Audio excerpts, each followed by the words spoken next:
আসসালামু আলাইকুম বন্ধুরা, আজকে এই হাতাটা সেলাই করে দেখাবো। আর আজকের এই ফুল প্রসেসটি বিস্তারিতভাবে দেখানোর চেষ্টা করব। যারা আমার কাটিং ভিডিওটা দেখেছেন তারা জানেন এই হাতার মানে স্টার্টিংয়ে একটি কাপড় জোড়া দেওয়া হয়েছিল এর লেন্থটা বাড়ানোর জন্য। লেন্থ বাড়ানোর বিভিন্ন প্রসেস আছে, আজকে এই প্রসেসটা কিন্তু আলাদা, তাই শেয়ার করলাম আপনাদের সাথে। এখানে আমি কিভাবে কাট করেছি তার ভিডিও কিন্তু আমার এই কামিজটা কাটিং ভিডিওতে আছে। তো প্রথমেই আমি জোড়া লাগানোর বিষয়গুলোকে কমপ্লিট করব। আর এটা যে কোনো পোশাকের যে কোনো অংশের জোড়ার ক্ষেত্রে প্রযোজ্য, কারণ কাপড় জয়েন্ট করার প্রয়োজন হলে সেই কাজগুলো সবার প্রথমে করে নেবেন। আর এখানে দুই ধরনের লেস ব্যবহার করা হবে, সেই জন্য প্রথমে আমি যে জয়েন্ট লেসটা ইউজ করব সেটার জন্য কাপড়ের যে অংশে আমি বসাবো জয়েন্ট লেসটাকে সেটাকে ভাঁজ করে নিলাম, নিয়ে একটু চকের মাধ্যমে আমি এটাকে দাগ দিয়ে নিচ্ছি। এবার জয়েন্ট লেসটাকে বসিয়ে দেব, বসিয়ে দিয়ে এটাকে সেলাই করে নেব। আচ্ছা, জয়েন্ট লেসটা লাগানোর কিন্তু মানে কয়েকটি নিয়ম রয়েছে। তার মধ্যে আজকে যে নিয়মটি দেখাচ্ছি এতে করে আপনার জয়েন্ট লেসের লুকস ঠিক থাকবে, কিন্তু আপনার জয়েন্ট লেসের মধ্য দিয়ে আপনার শরীরের কোনো অংশ দেখা যাবে না।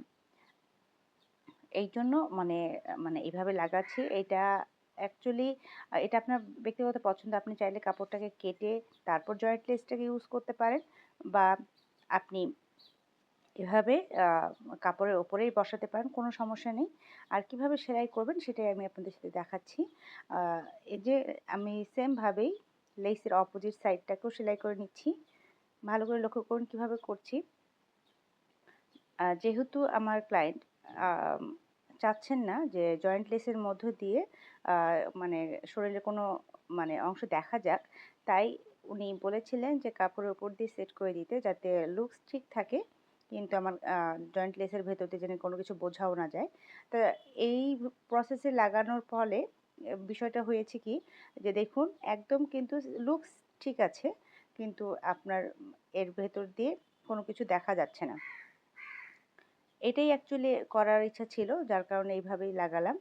আর জয়েন্ট লেস লাগানোর কিন্তু আরও অনেক নিয়ম আছে। ইনশাআল্লাহ একটা একটি করে আরও শেয়ার করব আপনাদের সাথে।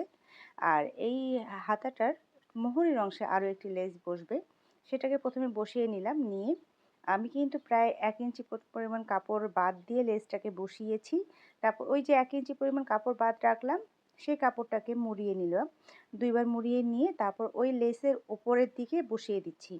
যে অংশটাতে সেলাই বসাবো সেই অংশতে আমি কাপড়টাকে বসিয়ে দিলাম। কাপড় লেস সহকারে আমি সেলাইটা করে নিলাম। এই যে দেখুন, এবার এই যে দেখুন আমি লেসটাকে সোজা করে নিলে নিচের যে মার্জিনের কাপড়টা সেটাকে আবার অ্যাটাচড করে দেওয়ার জন্য সোজা পাশ থেকে একটা সেলাই দিচ্ছি। ভালো করে লক্ষ্য করলে আপনারা খুব সহজে বুঝতে পারবেন। সেম নিয়মেই কিন্তু আপনারা দামানের অংশে, প্যান্টের মুহুরিতে, হাতার মুহুরিতে বা যেকোনো আ ওড়নাতে, ওড়নার সাইডে এইভাবেই কিন্তু আপনারা লেসটাকে অ্যাটাচড করতে পারেন। এবার লেস অ্যাটাচড করা হয়ে গেছে। এবার আমি মুহুরিটাকে ভাঁজ করে নেব। এখানে আমি মুহুরিতে মানে ৫.৫ ইঞ্চি মতো পরিমাণ আ লুজ রেখেছি। আপনারা আপনাদের পছন্দ অনুযায়ী লুজ রাখবেন। আর এই পর্যায়ে কিন্তু সেলাই করার সময় আপনারা কিন্তু জামার বগলের সাথে হাতার বগলটাকে একটু মিলিয়ে দেখে নেবেন। এতে করে হবে কি, যখন আপনারা হাতাটা সেটিং করবেন তখন কিন্তু আপনাদের আ কো মানে কোনো অংশে যদি কাপড় কম বেশি হয় সেক্ষেত্রে কিন্তু অ্যাডজাস্ট এখনই করে নিতে পারবেন। এর ফলে হাতা সেটিং করার সময় এক্সট্রা কোনো ঝামেলা পোহাতে হবে না। এবার এই যে হাতাটাকে সেট করব, এই যে দেখুন বডি পার্টটার যেখানে জয়েন্ট হয়েছে তার থেকে প্রায় 1/4 ইঞ্চি পরিমাণ জায়গা বাদ দিয়ে একটি পয়েন্ট করে নিলাম। সেই পয়েন্টটাকে সোজা পাশ থেকে নিয়ে হাতার সোজা পাশের জয়েন্ট অংশটাকে ওই পয়েন্টটাতে বসিয়ে দেব। দিয়ে এবার এটাকে সুন্দর করে সেট করে নিব আমার সেলাইয়ের সুবিধা অনুযায়ী। তারপর আমি এটাকে সেলাই শুরু করলাম। বোঝাতে পারলাম কিনা জানি না, তবে এই অংশটা যদি একটু কষ্ট হয় বুঝতে, আপনাদের কাছে রিকোয়েস্ট থাকবে আপনারা কিন্তু অবশ্যই রিপিটেড ভাবে দেখবেন, তাহলে কিন্তু খুব সহজে বুঝতে পারবেন।